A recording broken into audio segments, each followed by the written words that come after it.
Welcome to another episode of the Play Action Podcast Hello, presented by everyone. Warrior Student Media. I'm Brandon Smith, today joined by my great co-host and draft extraordinaire, TJ Hawes. What an exciting intro for me today. Yeah, you kind of don't really deserve it. To be fair, I am the draft expert out of the two of us, so it only makes sense.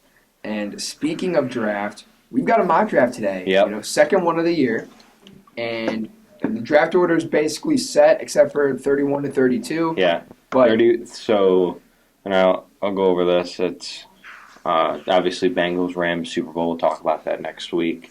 But the Lions own the Rams pick, and the Rams are currently favored to win the Super Bowl by Vegas and by the sports books, stuff like that. Don't bet unless you're of legal age.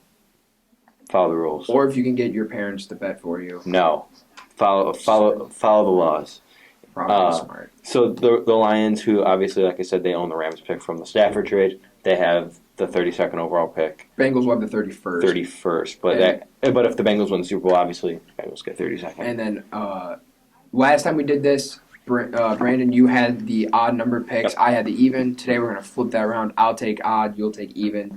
So let's just jump right into it. So I'm up first, Jacksonville's pick. And they're in a position where they just need talent, right? This is one of the worst-looking rosters in the league, They got a couple nice pieces, but a few nice pieces around. You're missing a lot of... A lot. You're just missing a lot. You're missing everything. You're really missing at least a guy or two at every position. There's only like 3 players that I'd say there's about 4 players who you're really comfortable with going into the future, and that's Trevor Lawrence, hoping he works out, Josh Allen on the edge, Miles Jack, who's not really in the future plans, but he's a really good player. I'd also say James Robinson. And then James Robinson. Yeah. Okay.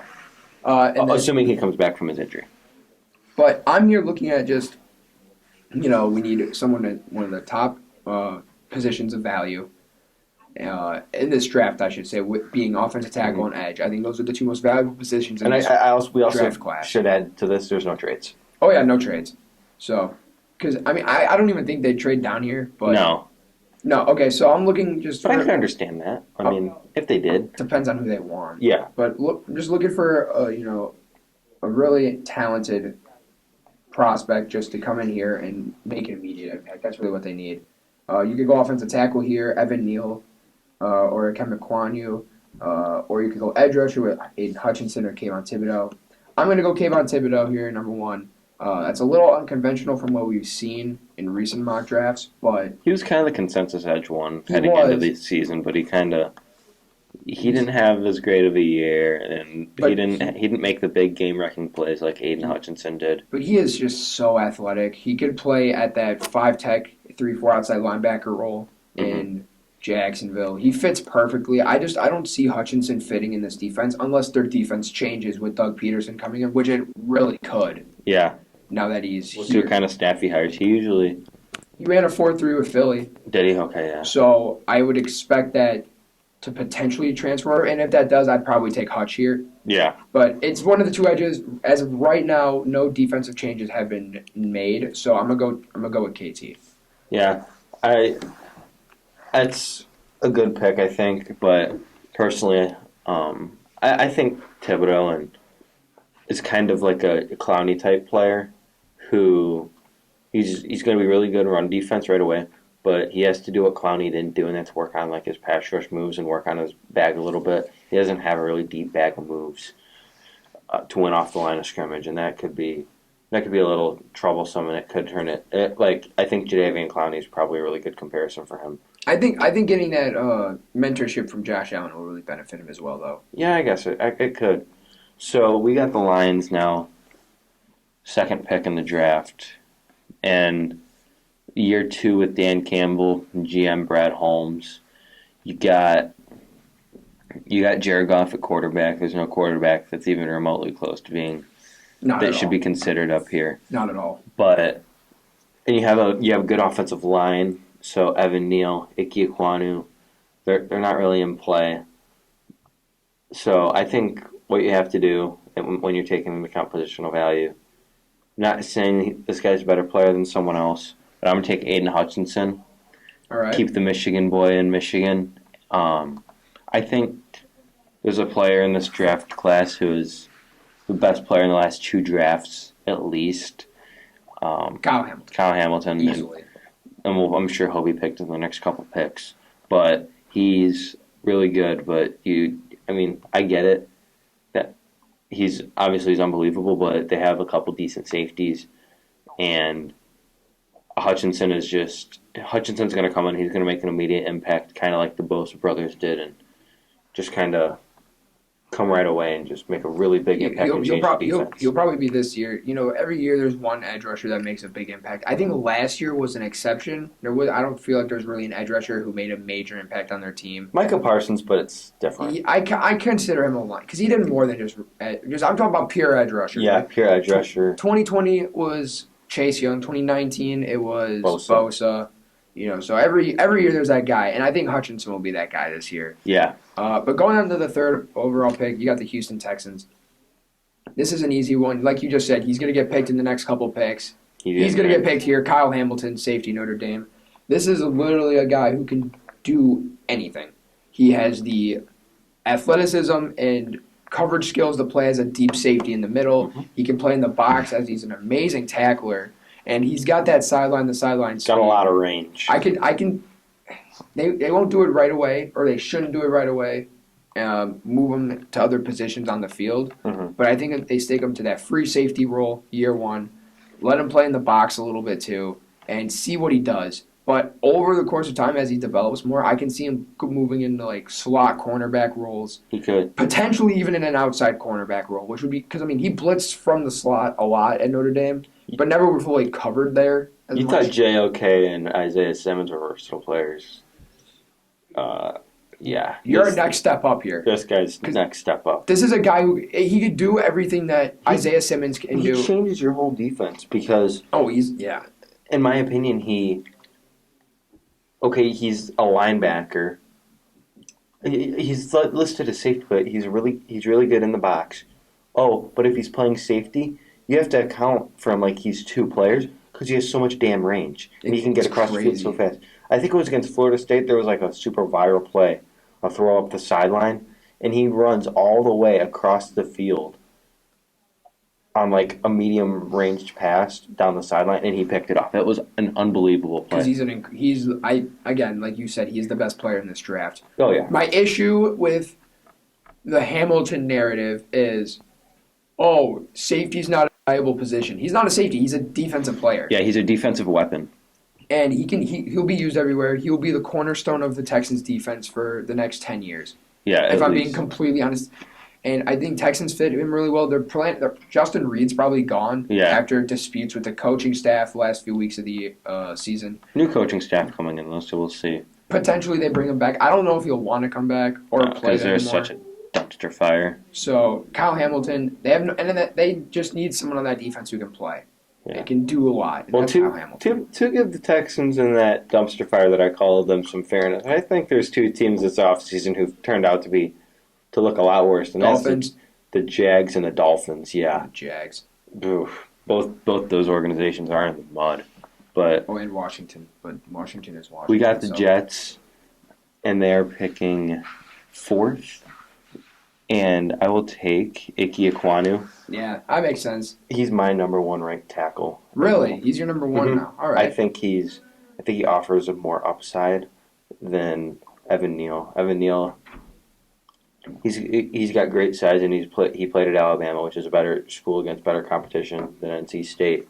But I would love to see.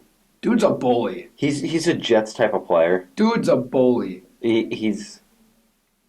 Oh, an offensive line with Becton, Vera Tucker, and Icky. Oh my God, that's just nasty. You know what it is? Dan Campbell's foaming at the mouth here. Yeah, you could almost call it an Icky offensive line. Oh Jesus! Okay, but really though, like it's one of those picks that just makes so much sense. It really does. Because Evan Neal, he's more technically refined, I guess you could kind of say, but. Icky, beast in the run game. I saw him pancake 2 or 3 guys in one play. I saw him push one guy into another guy and pancake the other guy. Yeah, well, and then he pushed someone down, laughs at him, Yeah, he pushed him down and pointed at him, laughed at him, and then kept going. And then they pushed someone else down. Yeah. It's this dude. I love this guy.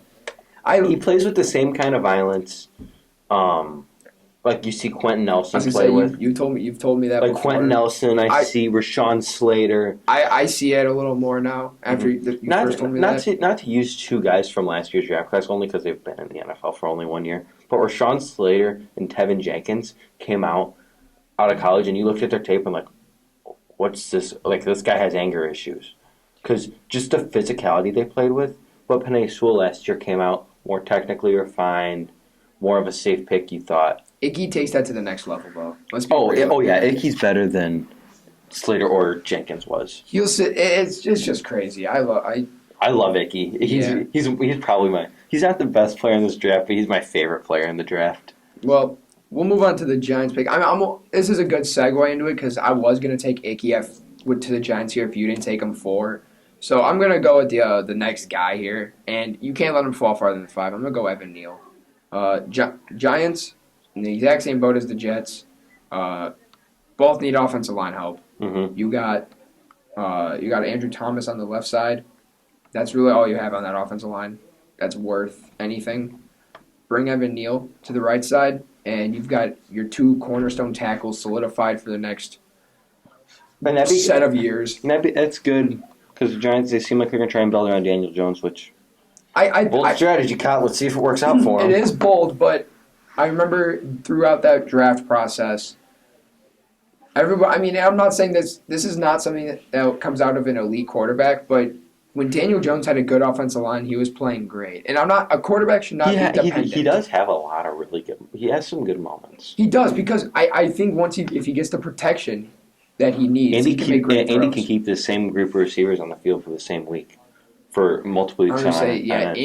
Receiver injuries were a big issue this year. Galladay, honestly, people act like they have the stacked receiving core of like 4 really good receivers.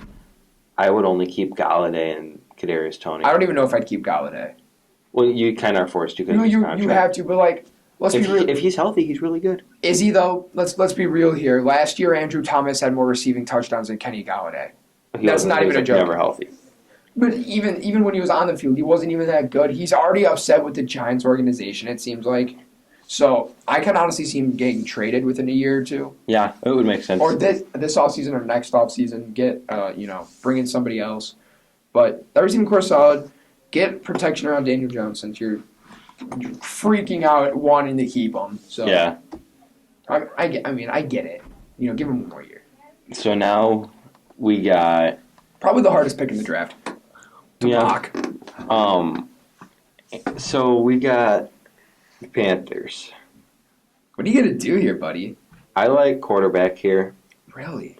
That's not the thing I like the most, though. I like a trade down the most. Well, of course, I do too. The Panthers need to trade down here if they're going to take a quarterback. Because their next pick is 106 after this. I could see them trade. The team I could see the most trading down with is the Jets. We kind of talked about this yesterday. I would have the Jets. I'm not going to do this because we're not doing trades in this mock. But ideally, you'd see the Jets trade up here, take a receiver, leapfrog Atlanta. But I can also see Atlanta taking a cornerback, so it'd be. They could. I'd say leapfrog take Stingley. Potentially, I should say. Yeah, but I'm gonna take. There's been talks of Kenny Pickett in Pittsburgh, kind of keeping him local, keeping him playing at home, and I like that idea. I think it'd be fun to see. But we're gonna do that in North Carolina. We're gonna keep Sam Howell local. Ooh. My personal. It's close for me at the top, but he's my personal number 1 quarterback, and I think just the enticing thought of keeping him local in North Carolina, in Charlotte. But for me, I don't think he's worth. He's not worth the 6th overall. No quarterback is worth it, but quarterbacks are going to go early. Quarterbacks are going early because people reach for quarterbacks. And I'd say him and Pickett are the 2 most NFL ready. So just keeping the guy at home, they probably know more about Howell than any other team. Yeah. If I'm being honest, they've probably seen him for a few years now. And here's the thing too, Malik Willis, he's also kind of in the area. That is true. But Malik, like, you don't take a project that high. But I mean, in my opinion. But if they end up being set in stone on keeping Darnold for a year, I could see a trade down, take Malik Willis, sit him for a year, let Darnold go. They don't give a crap about Darnold. I'm sorry. I'm just saying. I mean, potentially. Yeah. So now you got the Giants. What do you want to do with that? This is easy for me, honestly. I'm gonna explain it a little bit before I say the pick, right? You know, the one thing you can do here is go back-to-back offensive line. And I love that idea. If that happens, if they take Evan Neal or Icky at pick 5, and then they go with a Kenyon Green or a Tyler Linderbaum at 7, great. That is a great move. I think those players are worth those respected picks. Mm-hmm. I'm not going to do that. I think you can go into your offensive line through free agency potentially, get a couple guys there. No, maybe not a crazy big name, but I feel like more inexperience on the offensive line won't help as much. Mm-hmm. One guy, definitely. Multiple, maybe not. The other big position of need is edge rusher. And they run that 3-4. They don't have many edge rushers that are that amazing, right? Like, Azeez Ojulari, second round, ton of sacks, but wasn't really all that productive. I'm going to go with my personal favorite player in this draft. I'm going to go Jermaine Johnson out of Florida State. Oh, God. You know this. You know this better than anybody else. I've been on the Jermaine Johnson hype more than anybody has. He is finally moving up draft boards. He is the 9th overall prospect. He exploded at the Senior Bowl. He's been doing incredible at the Senior Bowl. He's measured out amazing. I've been saying for months now that he is a first-round pick. He was my edge rusher 5. First-round pick, sure would he? No, don't say sure, because not many people had him as a first-rounder. I've had him as like a borderline, very early second. Yeah, exactly. I was having him in like the top half of the draft or top half of the first round, like between like 15 and 17. You know what? Senior Bowl moved it up to the top 10. I can respect not being scared to be different. He's an incredible player. He fits this scheme perfectly. He'll come in and he can be. If Hutch doesn't do it, he will be the guy to make that major impact. Yeah. Hey, imagine a duo of him on the outside and Leonard Williams on the inside. Sounds terrifying. Dexter Lawrence is also on the inside too. That defensive line is going to be really good. You just got to build. I love Jermaine Johnson. I think he fits perfectly here. I could go Ajabo, but I think Jermaine Johnson fits better. Yeah. Okay. So now we got. I can respect being different, not being afraid of it. So. I got the Falcons now, 8th overall. This is tough for me because you can go edge, corner, or receiver, in my opinion. I'm going to go the latter. I'm going to take Traylon. Nah. Am I taking Traylon Burks? A receiver makes a lot of sense here. I'm going to take Garrett Wilson. Garrett Wilson, a route technician who can kind of replace Calvin Ridley because Calvin Ridley's kind of gone. Yeah, no, he's Calvin Ridley's on his way to Chicago already. Shut up. He's going to get traded. It's pretty obvious. So, but I like it. I like that a lot. I like that. And I don't want to do Traylon Burks because they already have a really versatile player. Kyle Pitts. So I just don't want to do that. But me personally, my personal receiver rankings, I have Traylon Burks as the number 1 receiver in the draft. You do. I have him as 2 or 3 right now. But the top 3 for both of us in no particular order. This is my order. Exactly. Mine is Burks, Wilson, London. Those 2 and 3 are so close, though. Mine is probably London, Burks, Wilson. London is definitely my 1. Burks and Wilson can go back and forth at 2 and 3. Yeah. But this is a stacked receiving class, so any guy isn't an issue. No. I was telling you last night, there's probably 15 receivers who are going to go in the first 3 rounds. Oh, yeah, easily. It's ridiculous. Easily. But now we got Denver here at 9, and who knows if they're actually going to have this pick? I don't know. I want to assume they go after a quarterback. I'm not saying Rodgers, because if they go after Rodgers, they won't have this pick. But I think I want to play this pick in the sense of them getting a free agent or trading for a quarterback. So like a Rodgers or Jimmy G.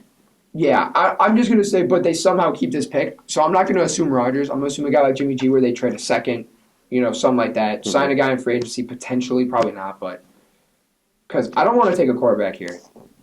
And there is just incredible value. They have an early second rounder, so if they really want a quarterback, they can get a quarterback early second, I think.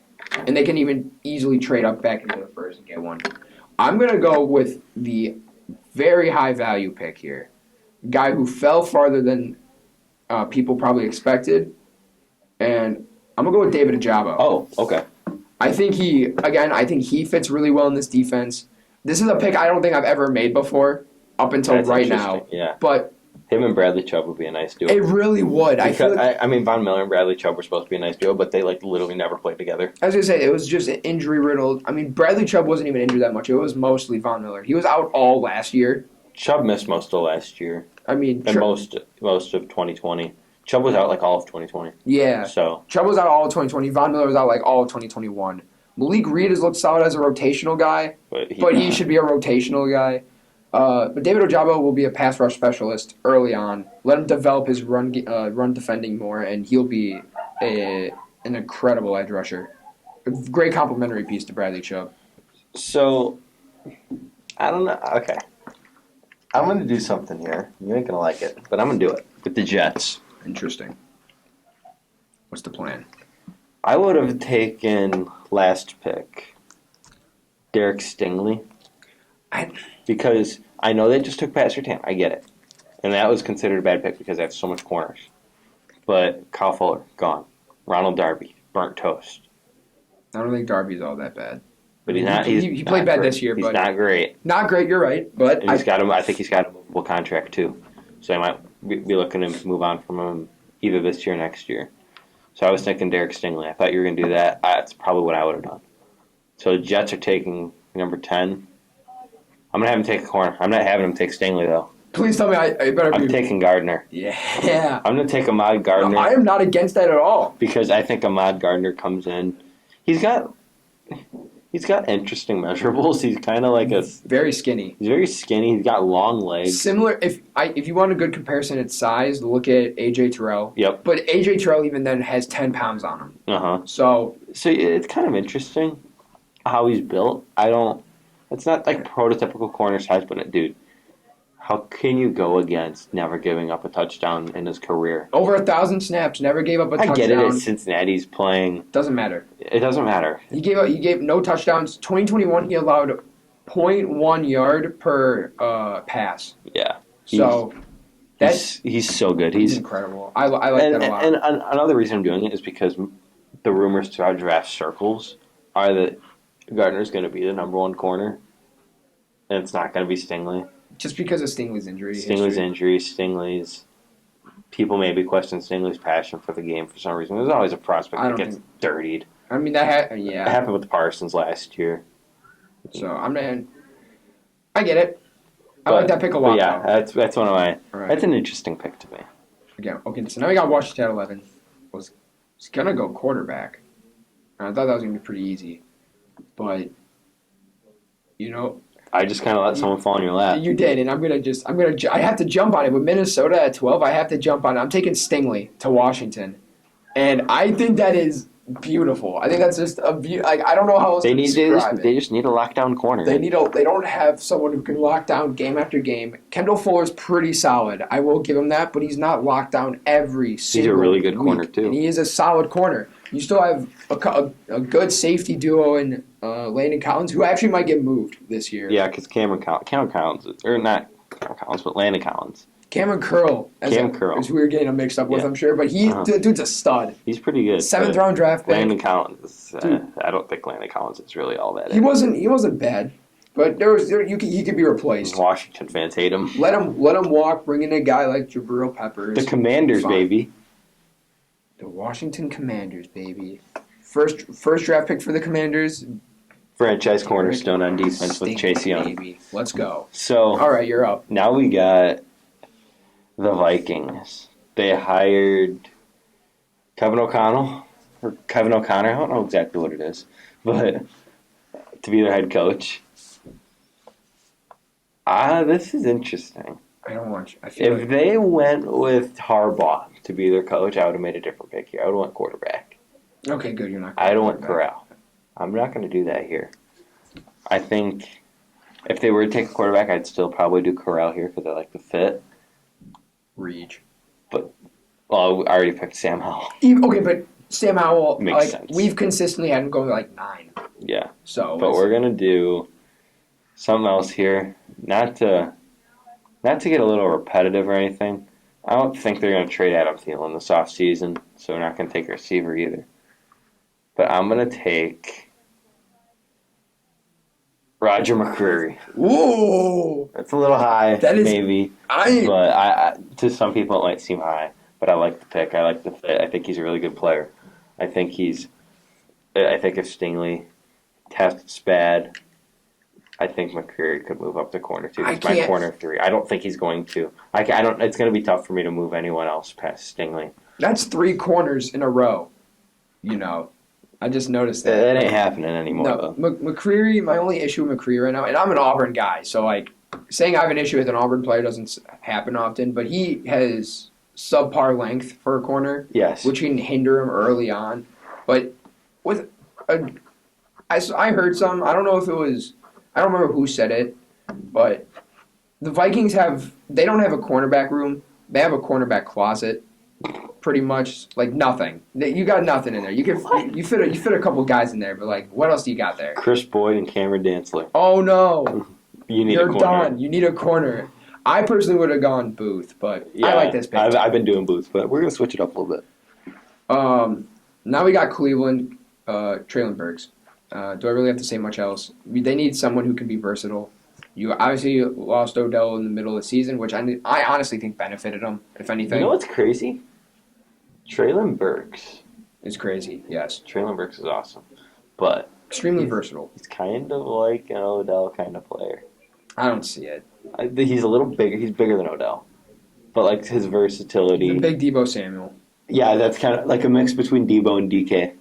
That's what I would say. DK, I can see that a little more. DK with just the size, it's just. Ugh. Dude's incredible. He's a better downfield threat too than Deebo. There's even talks of them moving on from Jarvis Landry, potentially. Well, okay. I say that because he's their clear number 1 receiver. But get someone with Rashard Higgins, who has a great chemistry. Bring in Burks, and then you have Donovan Peoples-Jones, who is actually very solid in his role this year. You know what's funny? I don't know. I just don't. Burks has the potential to be top 5 in the league. I don't know about that because of just his versatility. Yeah, his downfield. That's why I'm the Deebo this year. That's what happened to Deebo. So I think Burks is better downfield than Deebo, which is kind of a hot take, but I don't think that's a hot take. I think that's reasonable. I think that's easy to say for me at least. So Burks at 13 makes the most sense. Yeah. So now we got the Ravens. And taking a lot of corners already. I don't know if I'd take one. I'm not going to take one here. Usually that's the pick, but I'm not going to. You have Odafe on the edge. And I think you need to get him a running mate. So I think it's kind of easy. It's kind of a plug-and-play George Karlaftis. Ooh. I don't know how well he'll fit. They need offensive line too, but Karlaftis, he's probably my edge 3. He might be my 4 or 5 now. Yeah, because you're a big Jermaine Johnson guy. Well, Johnson's 3. Ojabo's probably 4. I don't know. It's either Karlaftis or they're really Ojabo. Close though. They're all Karlaftis really close. And Ojabo can kind of flip a little bit, but I have Karlaftis. I actually do like the fit there, but he's explosive, but he's not as explosive as Odafe. So that's what I'm gonna do. Karlaftis to the Ravens. Okay, now we got Eagles at 15. This is an easy pick for me personally. I feel like you'd probably do the same thing once you pick for them at 16. Mm-hmm. But I'm gonna go Drake London. Yeah, literally fits perfectly. They need a big receiver. He is 6'5", 210, I think. 6'5", 210. So, a little skinnier than you'd expect, but I think that benefits him with more speed and route running ability. He's an overall amazing threat. He can do anything you want him to do. Pairing him up with Devontae Smith would literally be perfect. And then potentially bringing in a guy that they're interested in, such as DJ Chark, which I think would really round out that this receiving core. Yeah, because you kind of got Devontae Smith, route technician, DJ Chark the deep threat. DJ Chark deep threat, and then London is literally everything else. London, he's jump ball. He's my clear-cut number one receiver. His size, he put up 1,000 yards in 8 games. There's so many just good receivers in this Dude's class. Incredible. So, all right, what do you got here at 16 then? Devin Lloyd. Yeah, that makes sense. It fits. It fits really well. I agree. Nakobe Dean and Devin Lloyd are the top 2 linebackers in the class. If anyone tells you differently, they're lying. Yep. But I don't know. I really like him. I think he's just a really good player, and I think he fits the scheme well. Oh, easily.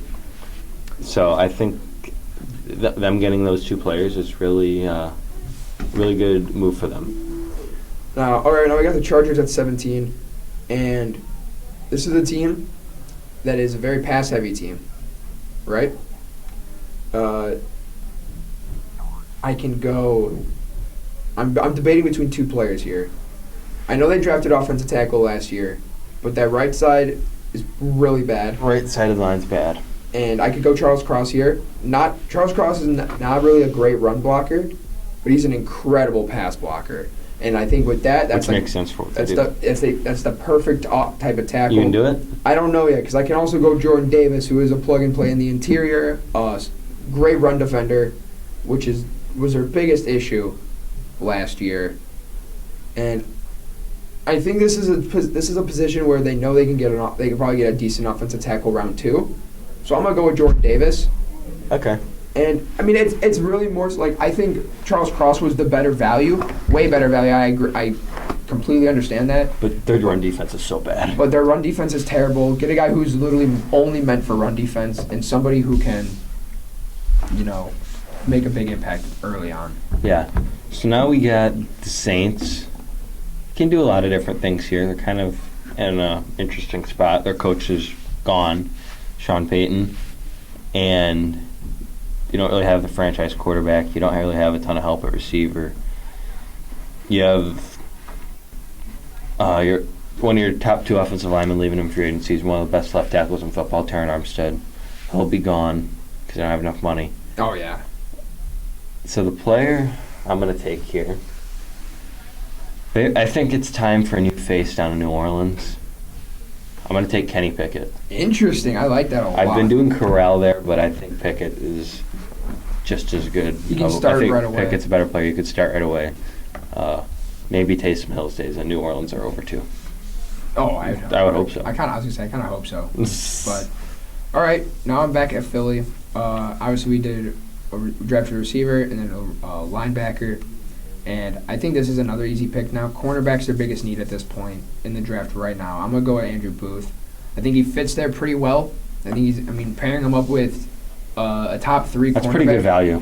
Great value. I think pairing him up with a top 3 corner of this past season. Oof. It's probably top 5, but yeah. Whatever, top 3, top 5, whatever you want to say. Darius Slay was amazing this year. He had 2 touchdowns. Yeah. That's what?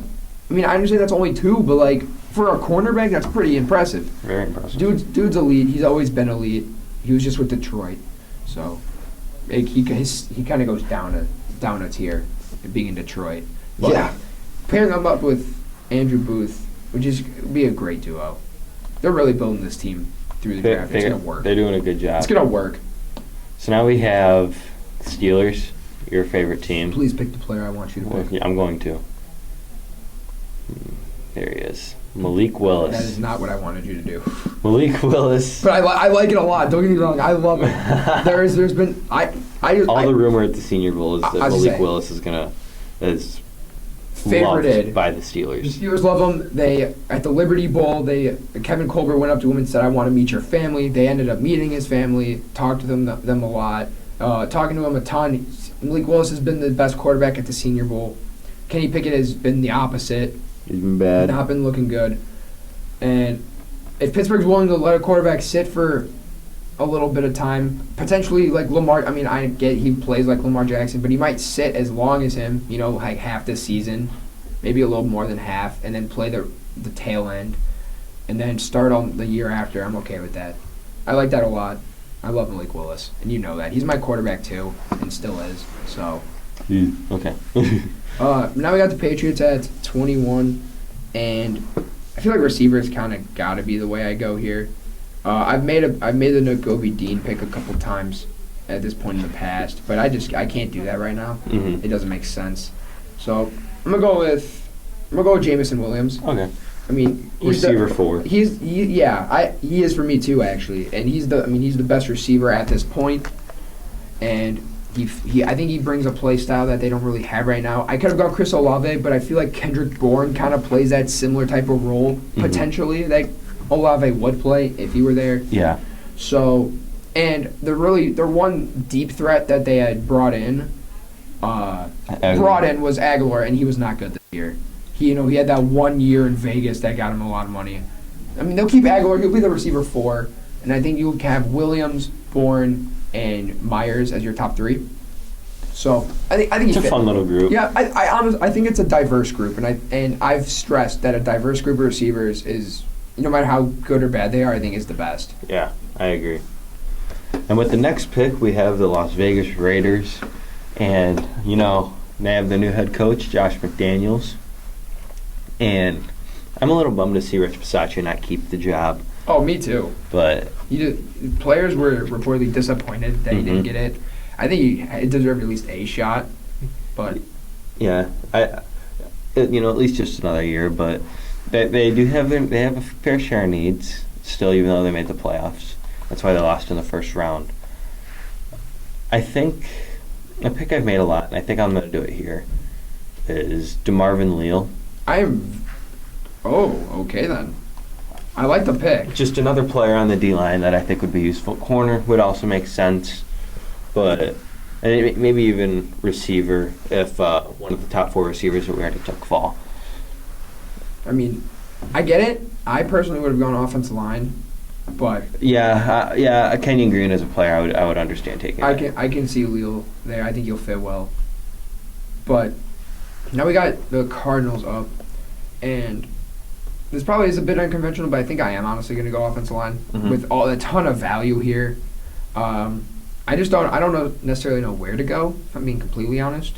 They have Rodney Hudson. At center. Good. So yeah, I was already taking Linderbaum out of the equation. They have DJ Humphries, who's actually not that bad at left tackle. I was gonna say he's been solid. Yeah. So I could take Charles Cross, play him at right tackle, which is not. I mean, isn't it Kelvin Beachum there? He's not that great. Or the guards, Justin Pugh is their right guard, who's also not that great. They might be playing Josh Jones. Josh Jones probably. I think he might be playing left guard. He might be. But I knew he was going to get more playing time. I'm gonna go Kenyon Green. Okay. I think that's just incredible value. I think he is like probably my 3rd best lineman in this class, behind Evan Neal and Ikem Ekwonu. So the fact that he fell all the way down to 23 is shocking. So I think that's just a really good value pick there. Yeah. So I have the Dallas Cowboys next at pick 24, and here we went safety a lot because they have a lot of safeties on the roster, but most of them are free agents. Although they aren't playing bad though. They're not. The consensus has been take Daxton Hill here. Yeah, for us, easily. I'm gonna take a different safety. Oh, a different. I'm gonna take Brisker. I'm gonna take Jaquan Brisker. I like that because he's more of a lurking free safety who could pick the ball off. Him and Trayvon Diggs in the same secondary would be really good. I like Daxton Hill. He's more of he can move around a lot more, but Jaquan Brisker is kind of keep him in the same over-the-top role. I respect that. I've recently started having more concerns on whether or not having multiple versatile players can be a good or a bad thing. Yeah, that's why I didn't take Burks with the Falcons pick earlier. So I'm kind of understanding that a little more now. But now we have Buffalo, and easy. I wouldn't say super easy. I mean, there's 2 players I'm going to go with. It's either Nakobe Dean or Trent McDuffie. Both big positions of need.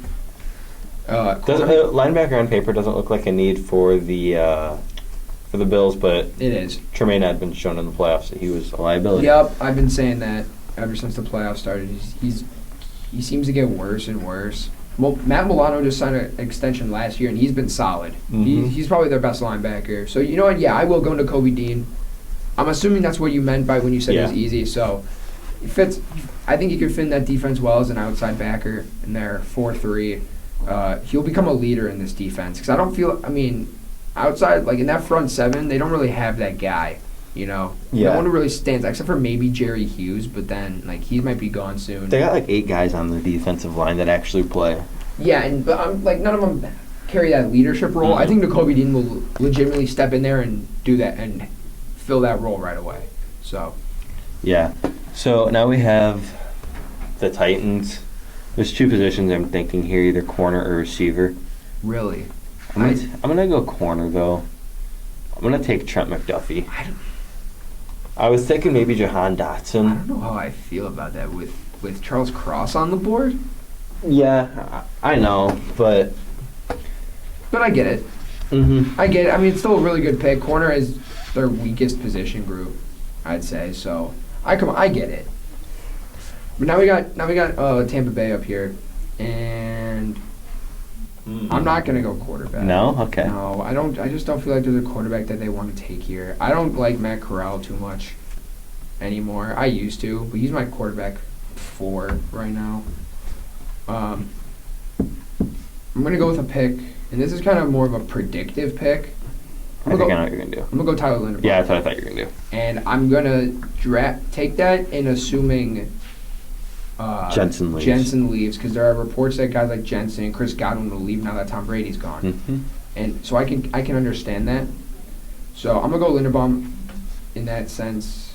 And if not, maybe because I don't think they're gonna want to pay Jensen a ton. Me neither. They don't have to with Linderbaum's here. So. Yeah. I don't think Linderbaum falls this far. No, it just kind of happened. It just happened. He'll definitely go earlier. Yeah. So, with the Packers on the board, they need some healthy offensive linemen. Charles Cross. Perfect. What a steal! What an absolute steal! Absolutely. Yeah, really good pick. That's going to be a pass-heavy team. Or I honestly don't even know if they'll be a pass-heavy team. Yeah, we'll see what happens with Rodgers. But I think Cross is going to be. If I don't know, we'll see what happens though. But Cross, I don't think he'll be there at that spot. But no, again, he'll go. Honestly, he'll go as early as to Carolina at 6. So get him at 28. This really is another. This next pick to the Dolphins, very easy, very high value pick. Trayvon Walker. This is a guy who can play all over the defensive line. He has the size for it. He's 6'5", 275. I see him playing that traditional 3-tech for them. Mm-hmm. Kind of the similar role that Emmanuel Agba plays there, but Agba also plays on the outside. But I see Walker. He's played 1-tech. He's played 3-tech. He's played 5. He's played everywhere for the Bulldogs, and I expect that to continue on into the NFL. He's got a lot of good traits. I think he fits well with Miami. Yeah, I think that's a good pick. They need more of a dominant edge presence, and maybe Walker can develop into that. Great value, too. But now as the Chiefs at 30, this is such an easy pick for me. Let's hear it. I'm going to take Chris Olave. Yeah. They need a route technician. That's what they're getting. I know, and obviously ideal situation would be Drake London Falls. You need a big receiver, but he's the biggest one. But you just need, in my opinion, it's such a good value pick. Yep. Oh, for sure. I love that pick. I think he'll fit really. And he just fits really well. He fills a need. Great complimentary piece To Tyreek Hill, yeah. It seems like all the receivers are. They complement each other really good. Most of them are usually like speed guys. I think they've been using Mecole Hardman in a different way this past year. It's worked well. Byron Pringle's gotten a larger role, but I think adding a legit receiver too will greatly benefit this team. Yeah. The thing is though with Olave, like you said, he's a little undersized, and they have been. I'll be interested to see what they do at receiver in the offseason in general. Because Mecole Hardman, he's not even the number 2 receiver on the team anymore. Yeah, no, he's 3. Byron Pringle's number 2. Yeah, so we'll see what they do. But I think Olave is a smart pick there, and I think he could very easily be available in real life. Oh yeah, for sure. But now we're at my final pick here, Cincinnati Bengals. This is an easy and difficult pick, and I see. You know what position you have to take. I know I'm going offensive line, but I don't know where yet because I can go tackle. Or I could go inside. I have an idea. I think I'm between 2 plays, and those being Kentucky guard Darian Kennard or Boston College interior lineman Zion Johnson. And I've been against putting Zion Johnson in the first round for a while now, but with him being very dominant in the Senior Bowl, if I'm gonna use his Senior Bowl presence to bring Jermaine Johnson up so high. Yeah. I can't just cast that away for Zion Johnson. Although his size is a little awkward, I feel like at 6'3", 315. It's a little. I think it fits better at center because he was playing guard for Boston College, which was my issue. And I have him being like a developmental type center. He's been at center at the Senior Bowl. He's been really good. He's been really good, and I think center is probably their weakest spot in the entire line. So I'll take Zion Johnson here. I think he can fit well. That's a guy he can come in and play right away. It sucks that Linderbaum literally went 3 picks earlier. Yeah. But I mean I think he would honestly probably would have got taken at the Dolphins too. At the lowest. I could see him going. I could see instead of Kenyon Green in Arizona, I think he could have gone there because how old's Rodney Hudson? He's really good. I know that. He's like 33, 34. He's like 30. Yeah, exactly. So they could look to move on from him right away, just because of his age potentially. So he'll go way higher. But yeah. Now you're up with Detroit. Final pick. Final pick of the mock, and you can obviously go a lot of positions here. I was thinking receiver with Jahan Dotson or David Bell. I was thinking maybe some safety potentially with Daxton Hill, but I'm not going to do that either. I'm going to go Matt Corral. You are going to go Matt Corral. All right. So there's the draft. With Corral, that's pretty good value, I think, for Corral, 32nd overall pick. You can do a good bit with that. Oh, yeah. And, you don't have to play him right away. He can sit for a year. He's got really good tools. He does have to learn how to play within a more complex offense because the Ole Miss offense is very vanilla. It's very RPO, read option, stuff like that, shovel pass. Mm-hmm. So you got to just change up. You got to either build your offense around his strengths or he has to adapt to a new offense. And if they're going to hire Nagy, like I've been hearing is possible, then he's screwed. So. Oh God, yeah, I heard about that. I've heard Nagy to the Jags and I've heard Nagy to Detroit. Yeah, bring him to the Jags. Bring him to the Jags. The Jags actually would make sense though. Well, yeah, because Nagy and young quarterbacks usually go together pretty well. Well, Trubisky, he's best friends with Peterson, so. Yeah. No, I think this mock draft went pretty well. I think so. There were some guys that fell too far. Different. Yeah. This one was different than what we usually do. Yeah, I didn't want to be vanilla. No, play around with some new ideas. Yeah, I really like Johnson, Edge 3 hype. That's kind of crazy, but I really like the. I don't like Linderbaum falling that far. I don't either. Or Kenyon Green. Kenyon Green, yeah. Those are the kind of things that just happen. Someone's going to unexpectedly fall. I was going to say, no matter what it is, it could be just falling because no one needs them. There was players in the 2020 draft or not 2020, but 2021. There's players in every draft that fall far, but, there was a lot of players in 2021. Elijah Moore. I think it's more so that there are other you don't expect to go as early. Yeah, Alex Leatherwood. A lot of people didn't think he'd go before Tevin Jenkins. I thought he was going to be a late first. I didn't think 17. I think the biggest example of this was 2019, 4th overall pick, Cleveland Farrell. Yeah. That was considered insane. And it is. It still is, considering he's a backup to their 5th round pick in that same draft, Max Crosby. Yeah. So the draft. That's what's fun about the draft. A lot of interesting things can happen. Yeah. So this mock draft's going to be terrible.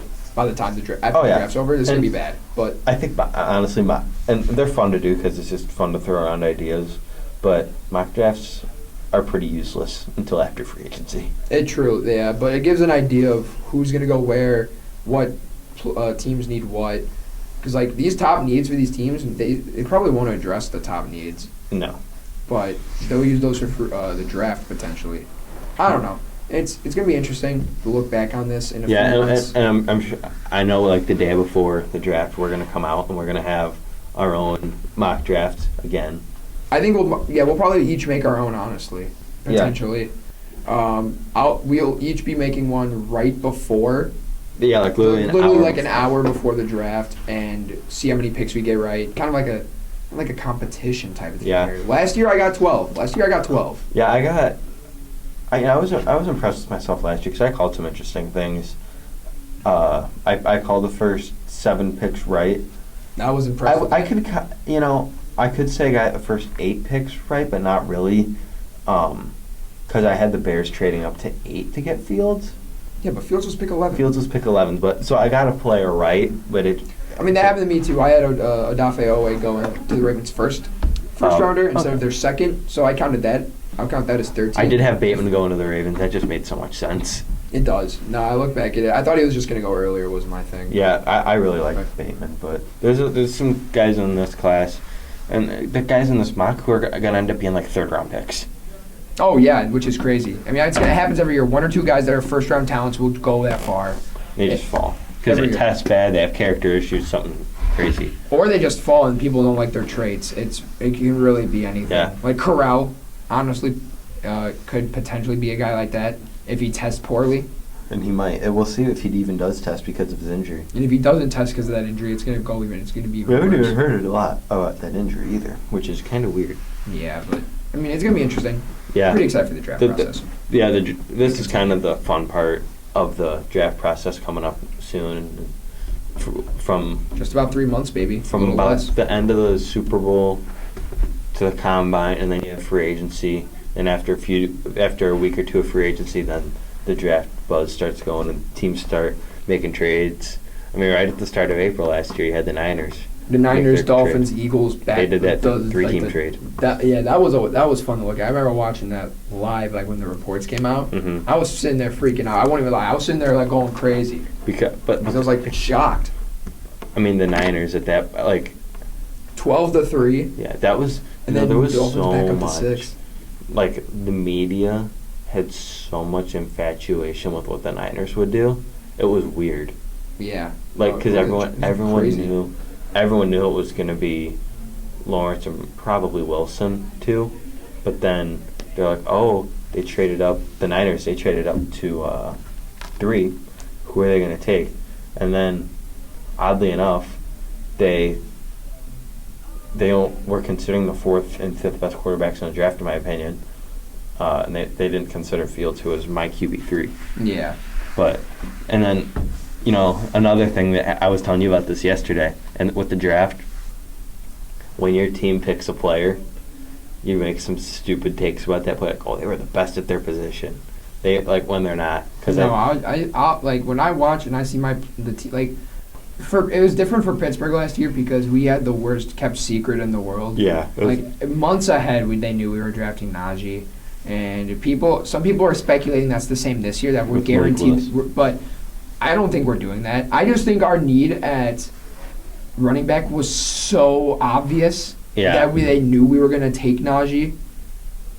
Obviously, we showed we wanted him, of course. I mean, a ton of teams did, but I mean, everyone knew that we had the worst running game in the league. And right now, obviously, we need a quarterback, but there are free agent quarterbacks. So right now, I don't think it's obvious. A lot of good bridge quarterbacks in free agency. Mariota. You could trade for Minshew. You can sign Trubisky or Winston. But there are a lot of good bridge quarterbacks. Bridgewater. Speaking of bridge, I think, but there's a good chance we don't go quarterback this draft because we have other needs. We need corner. If a corner falls, what if the injury gets worse for Stingley, or potentially and news comes out and he falls? What if he? But again, stuff like that can't happen. Stuff like that can't happen. I mean, there was like at the start of the draft process. Let's be honest. Who saw Fields falling as far as he did? No, I had him going as the number 1 quarterback at one point. A lot of people over Lawrence. At least had him top 2. I mean, I'll be honest. After the Clemson game, the Ohio State Clemson game, I think I started kind of pushing like a Fields hype train. But then I don't know. It just and then you calm down a little. Like Lawrence is clearly the number 1 prospect, but oh yeah, he was. Well, yeah, Fields was my QB3 as well. I mean, you guys got your QB. But yeah. I'm really interested to see where Pittsburgh goes with this draft. I want to see because if guys are falling, and teams are going to make trades too. I don't think we. I don't know. I mean, we don't trade up often. Last time it was for Devin Bush, and look how that turned out. Tough. So, I don't know. I'm pretty excited for the draft. And we'll do some more mock drafts as we run out of things to talk about. And other draft content. We'll do other Pro Bowl dodgeball was yesterday. Justin Jefferson's a stud. One-hander. We'll get more into that next episode, I think, because I gotta rewatch it and analyze the film before. Yeah, I gotta do some deep diving on that. Well, obviously. What else? You think I wouldn't do that? Come on. But thank you guys for listening to another episode of Play Action Podcast presented by Warrior Student Media. We'll be doing more of this stuff, and we'll do some award predictions. We'll do some free agency predictions and stuff like that, and award reactions as well. So Yep. thank you guys for listening. For TJ Haas, I'm Brandon Smith. Have a great day.